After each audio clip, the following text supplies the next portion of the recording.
வணக்க மக்களே, நான் உங்கள் பல்லவதாசன் கார்த்திகேயன். நம்மளுடைய ஜனநாயக திருவிழா, தமிழக தேர்தலோட ஜனநாயக திருவிழா பார்த்தீங்கன்னா ரொம்ப சிறப்பாக தான் முடிஞ்சிருக்கு நம்ம சொல்லி ஆகணும். இந்த ஜனநாயக திருவிழா பார்த்தீங்கன்னா அதிமுக கூட்டணி ஒரு பக்கம், திமுக கூட்டணி ஒரு பக்கம், நாம் தமிழர் விஜய் அவர்களுடைய டிவிகே கட்சி பார்த்தீங்கன்னா தங்களுடைய ஜனநாயக கடமை பார்த்தீங்கன்னா மிக சிறப்பாகவே நல்லாவே பண்ணியிருந்தாங்க சொல்லி ஆகணும். ஒவ்வொரு பூத்துலையும் நல்லாவே தங்களுடைய செயல்பாடுங்கிறது சிறப்பாகவே செஞ்சிருக்காங்க. அதுல டிவிகே சார்ந்தவர்கள் பார்த்தீங்கன்னா நல்லாவே பண்ணியிருக்காங்க நம்ம சொல்லியாகும். ஒரு சில இடங்கள்ல சூப்பராகவே தங்களுடைய பெர்ஃபார்மன்ஸ்ங்கிறது நல்லாவே பண்ணியிருந்தாங்க. அப்படி ரீதியில் பார்க்கும்போது நம்ம தமிழ்நாட்டோட வாக்கு சதவீதங்கிறது பார்த்தீங்கன்னா இதுவரை இல்லாத அளவுக்கு பார்த்தா அதிகமாகவே வந்திருக்கு. அது வந்து எல்லாமே பார்த்தீங்கன்னா இந்த டிவிகே கட்சியை சார்ந்தவர்கள் வந்து இது வந்து விஜயோட வருகையால தான் இவ்வளோ வாக்கு சதவீதங்கிறது அதிகமாக இருக்கு அப்படிங்கிற ரீதியில வந்து ஒரு பில்டப் கொடுத்துட்டு இருக்காங்க. ஆனா உண்மையில பார்த்தா விஜய் தான் காரணமா பார்த்தா விஜய்லாம் இதுக்கு காரணம் இல்லை. எஸ்ஐஆர் தான் காரணங்கிறது பல கட்சி, அதாவது அனைத்து கட்சிகளுமே டிவிகேவை தவிர்த்து மற்ற அனைத்து கட்சிகளுமே, அதாவது எஸ்ஐஆரை எதிர்த்த திமுக கூட பாத்தீங்கன்னா வாக்கு சதவீதத்துக்கு எஸ்ஐஆர் தான் காரணம் அப்படின்னு வந்து அவங்களே வந்து ஒத்துருக்காங்க. ஏன்னா ஒரு எக்ஸாம்பிள் பாத்தீங்கன்னா ஒரு வாக்குச்சாவடி இருக்கு, அந்த பூத்ல வந்து ஒரு 100 வாக்குகள் இருக்கு. நான் சொல்றது வந்து 2021 தேர்தல மையமா வச்சு ஒரு எடுத்துக்காட்டுக்காக சொல்றேன். அந்த 100 வாக்குகள் பாத்தீங்கன்னா அதுல 60 வாக்குகள் வந்து போல இருக்கும். மிச்சம் அதுல இருக்கிற ஒரு 30 வாக்குகள் பாத்தீங்கன்னா 30 25 வாக்குகள் பாத்தீங்கன்னா அது வந்து போலியான வாக்குகளா இருக்கும், அதாவது இரட்டை வாக்குகளா இருக்கும். இறந்து போனவர்களோட வாக்குகள் அதுல சேர்ந்து இருக்கும். அந்த 40 வாக்குகள்ல 30 வாக்குகள் அது மாதிரியான வாக்குகளா தான் இருக்கும். எஸ்ஆர் மூலமா பாத்தீங்கன்னா அது வந்து நீக்கிட்டாங்க. மீதி பாத்தீங்கன்னா அந்த 10% வாக்குகள் தான் இருக்கும். அந்த 10% தான் இப்ப ஓட்டு போடாம இருக்கிற நபர்கள். மீதி பாத்தீங்கன்னா 85% பாத்தீங்கன்னா இதுதான் 2026 தேர்தலில் வாக்கு சதவீதம் அதிகமா இருப்பதற்கான ஒரு முக்கியமான காரணமா தான் பார்க்கப்படுகிறது. இது முழுக்க முழுக்க பாத்தீங்கன்னா எஸ்ஐஆரோட மகிமை தான். ஆரம்பத்தில் எதிர்த்த திமுக ஆகட்டும், திமுகவோட கூட்டணி கட்சிகள் ஆகட்டும், ஏன் இதே தாவேகா அவங்க கூட பாத்தீங்கன்னா எஸ்ஐஆரை வந்து எதிர்த்த கட்சிகள் தான். ஆனா அந்த எஸ்ஐஆர் மூலியமா தான் இப்ப வந்து கள்ள ஓட்டுகள் போடப்படுவது வந்து பெருமளவுல குறைக்கப்பட்டிருக்கிறது. போலியான வாக்குகள்ல நீக்கப்பட்டிருக்கு. இதை வந்து கொண்டு வந்த இந்திய தேர்தல் ஆணையத்திற்கும் இது வந்து ஒரு நடவடிக்கை எடுத்த பிரதமர் மோடி அவர்களும் பார்த்தீங்கன்னா பிக் சல்யூட் தான் நம்ம சொல்லி ஆகணும். உண்மையிலுமே ஒரு நல்ல ஒரு ஆச்சரியம் தரக்கூடிய ஒரு முடிவாக தான் பார்க்கப்படுகிறது. அதே நேரத்துல இந்த தேர்தலோட காணாமல் போகும் சில கட்சிகளை பத்தி நம்ம பார்த்தே ஆக வேண்டும். இந்த லெட்டர் பேட் கட்சிலாம் கண்டிப்பா விஜயோட வருகையால இந்த லெட்டர் பேட் கட்சிலாம் கண்டிப்பா காணாமல் போவதற்கான அனைத்து வாய்ப்புகளும் இருக்கு. அதுல முதலிடத்துல எது இருக்குன்னு பாத்தீங்கன்னா மக்கள் நீதி மையம்.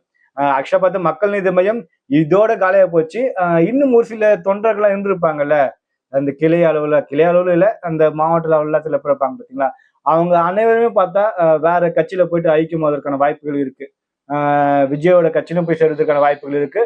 இந்த தேர்தலோட அவங்களுடைய முடிவுங்கிறது எழுதப்பட்ட ஒன்றுதான் நம்ம சொல்லியாக்கணும். அதுக்கு அடுத்தது பாத்தீங்கன்னா பிசிகே. பிசிகே கடந்த ஒரு 5 வருடமா பாத்தீங்கன்னா திமுகவுக்கு ஊதுகுழலாகவும் திமுகவோட தலித் கட்சி ஒரு பிரிவு மாதிரி தான் கடைசி 5 வருஷத்துல வந்து அவங்க செயல்பட்டாங்க நம்ம சொல்லியாகணும். திமுகவை எதிர்த்து ஒரு அறிக்கை இல்ல, திமுகவை எதிர்த்து ஒரு ஆர்ப்பாட்டம் இல்ல, திமுகவை எதிர்த்து ஒரு போராட்டம் இல்ல. தலித் மக்களுக்கு என்ன மாதிரியான கொடுமைகள் நடந்தாலும் அது அனைத்தையும் ஒரு வேடிக்கை பார்க்கும் ஒரு பொம்மையா தான் திருமாவளவன் அவர்கள் வந்து இருந்தாருன்னு நம்ம சொல்லியிருக்கணும். அந்த அளவுக்கு திமுகவோட ஊதுகுழலா தான் இருந்தாரு. கண்டிப்பா விஜய் வருகையால விசிகாவுக்கு ஏற்கனவே வந்து பலத்த அடிதான். இந்த தேர்தல் ரிசல்ட் வந்த பிறகு பாத்தீங்கன்னா விசிகாவோட பெருமளவான கட்சிங்கிறது விழுந்து விட்டுதான் நம்ம சொல்லியாகணும். அடுத்து பார்த்தா பொற்கொடி ஆம்ஸ்ட்ராங், ஜெகன்மூர்த்தியார் அவர்லாம் பாத்தீங்கன்னா இந்த தேர்தலை ஜெயிச்சுட்டாங்கன்னா, பொற்கொடி ஆம்ஸ்ட்ராங்ல இந்த தேர்தலை ஜெயிச்சுட்டாங்கன்னா அவங்களோட எழுச்சி, ஜெகன்மூர்த்தி அவர்கள் இந்த தேர்தல் ஜெயிச்சிட்டாங்களா அவருடைய எழுச்சி, இவர்கள் அனைவருமே சேர்ந்து கண்டிப்பாக சொல்றேன், அனைத்து கிராமங்களும் தலித் மக்கள் வசிக்கக்கூடிய கிராமங்கள் பாத்தீங்கன்னா இவரோட ஆதிக்கம்ங்கிறது அதிக அளவுல வளர்றதுக்கான வாய்ப்புகள் இருக்கு. பிசிகோட அதான் பொற்கொடி ஆம்ஸ்ட்ராங் இவங்களோட எழுச்சி பாத்தீங்கன்னா பிசிகோட முடிவுரைக்கு ஒரு தொடக்கமா தான் அமையும் நம்ம சொல்லியாகணும். ஏன்னா அந்த அளவுக்கு வந்து விசிக திமுகவுக்கு வந்து ஜால்ரா போட்டுட்டாங்க. பரவலாக நம்ம பார்க்கப்படுகிறது. ஏன் இந்த தேர்தல் கூட பாத்தீங்கன்னா விசிகோட தொண்டர்கள் மனநிலை என்னன்ட்டு நமக்கு தெளிவா தெரிஞ்சிருக்கும். அந்த அளவுக்கு அவங்களுடைய மனக்குமுறல்களை வந்து சோசியல் மீடியால வெளிப்படுத்திட்டு இருந்தாங்க. அதுக்கப்புறம் பார்த்தா மக்கள் நீதி மையம், அது முடிஞ்சு போன கட்சி. அதுக்கப்புறம் பாத்தீங்கன்னா இன்னும் ஒரு சில லெட்டர் படுக்க இயக்கங்கள் கட்சிகளா இருக்கு. கண்டிப்பா அது அனைத்து கட்சிகளும் பாத்தீங்கன்னா விஜய் கிட்ட வந்து போய் தஞ்சம் அடைவதற்கான வாய்ப்புகள் இருக்கு. அதுல இருக்கிற உரிமையான, அதுல இருக்கிற தொண்டர்கள் எல்லாம் பாத்தீங்கன்னா கண்டிப்பா விஜய் கட்சியில சேர்றதுக்கோ இல்ல வேற கட்சியில சேர்றதுக்கான அனைத்து வாய்ப்புகளுமே இருக்குன்னு நம்ம சொல்லியாக்கணும். இதுல நீங்க கேட்கலாம், அப்புறம் தேமுதிகவை நம்ம விட்டுட்டோம். தேமுதிகவும் இந்த தேர்தலோடு முடிந்து விட்டது. கதம் கதம் தான் அவங்களுடைய கதையும் கண்டிப்பா நம்ம சொல்லியாகணும். அவர்களும் இந்த தேர்தல் முடிவுக்கு வந்த பிறகு கண்டிப்பா பெரும்பாலான தொண்டர்கள் அதிமுகவிலையும் விஜய் கட்சியும் சேர்வதற்கான அனைத்து வாய்ப்புகளும் இருக்குன்னு நம்ம சொல்லியாகணும். அதுக்கப்புறம் நீங்க எல்லாருமே கேட்கலாம், பாமகன்னு ஒரு கட்சி இருக்கு, ஜாதி ரீதியான கட்சி அப்படிங்கிற மாதிரி சொல்லலாம். நீங்க என்னதான் ஜாதி ரீதியான கட்சின்னு சொல்லிட்டு பாமக சொன்னாலும், பாமக தான் முதல் தலித் எழில்மொழி அவர்களை மத்திய அமைச்சராக்கியது. அதுக்கு பின் தான் இங்க திமுகவே, பாமகவுக்கு பின் தான் திமுக ஒரு தலித்தை மத்திய அமைச்சராக்குனாங்க. அது மாதிரி ரேஞ்சில தான் திமுக இருக்கு. அதுக்கப்புறம் இந்த SC/ST மாணவர்களுக்கு மத்திய மருத்துவ தொகுப்பாய்வுல 22.5% இடஒதுக்கீடு கொண்டதாகட்டும். பாமகவில் பாத்தீங்கன்னா இது வரைக்கும் பாத்தீங்கன்னா 5க்கும் மேற்பட்ட தலித் MLA-க்கள் இருந்திருக்காங்க. அதுக்கப்புறம் பார்த்தா பாமக தலித் மக்களுக்காக செய்த பல்வேறு போராட்டங்கள்லாம் கண்டிப்பா லிஸ்ட் எடுத்தா அவ்வளோ இதுவெல்லாம் இருக்கு. இது மாதிரியான பல விஷயங்கள் பிளஸ் MBC அப்படிங்கிற ஒரு இடஒதுக்கீடு, அந்த இடஒதுக்கீடு இருக்கிற வரைக்கும் பாமக அப்படிங்கிற ஒரு கட்சி கடைசி வரைக்கும் இருந்துட்டு தான் இருக்கும். என்னதான் ஐயா ராமதாஸ் அவர்கள் இந்த தேர்தலை முரண்டி பிடித்தாலும், ஆனால் தொண்டர்கள் 99.99% பாத்தீங்கன்னா அன்புமணி அவர்கள் கூட தான் இருந்தாங்க. ஏன்னா அவர்கள் தெளிவா இருந்தாங்க, பாமக அப்படிங்கிற ஒரு கட்சி இருந்தா மட்டும்தான் நம்மளோட உரிமைகளுக்காக போராடக்கூடிய ஒரு சூழல் அமையும். நம்முடைய உரிமைக்கு பாமக கண்டிப்பா இருக்க வேண்டும், களத்துல இருக்க வேண்டும் அப்படிங்கிற ஒரு எண்ணம் பாத்தீங்கன்னா கண்டிப்பா அனைத்து வன்னிய சமுதாயங்கிட்ட கண்டிப்பா இது ஒரு தாக்கம் இருக்குதான் நம்ம சொல்லியாக்கணும்.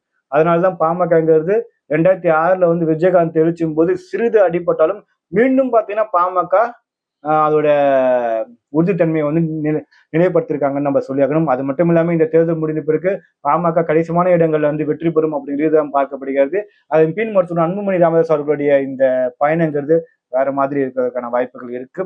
பாமகவோட பயணமே பார்த்தோன்னா வேற லெவல்ல தான் போகும் அப்படிங்கிறது தான் பார்க்கப்படுகிறது. இது மாதிரியான பல்வேறு கட்சிகள் பாத்தீங்கன்னா விஜயோட வருகையாலும் அதோட தாக்கம் பிளஸ்